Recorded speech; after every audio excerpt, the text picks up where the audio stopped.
Y hoy nos encontramos acá en la comunidad de Chocamán primero, precisamente venir a supervisar un tramo de carretero que la Municipalidad de Santa Cruz del Quiché está ejecutando en esta oportunidad. De la misma manera, pues también se construyó un puente, ¿verdad? Que ha sido una solicitud acá del COCODE de esta comunidad, y el cual pues la municipalidad les autorizó la ejecución de este proyecto, y hoy venimos pues con entera satisfacción viendo el avance de este proyecto, ya que beneficia a un sector también de Chocamán primero.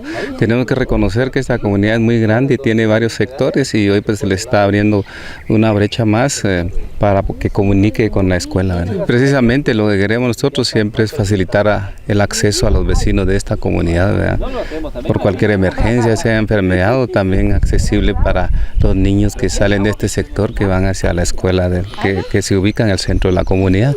Entonces nosotros le vemos muchos beneficios a este mejoramiento de carretera que hoy se está realizando en esta comunidad, y que pues de esta manera la municipalidad continuamos trabajando en proyectos de esta naturaleza. Este es un camino general que se va a hacer aquí en Chocamán primero. ¿A dónde conduce este? Conduce, sale por el tercero Chocamán. Sube hasta arriba por el tercero Chocamán, porque ahí hay límites, pero sí se va para allá. Este proyecto se haya llevado a cabo, ya es un hecho, ya es un 80% ya de avance.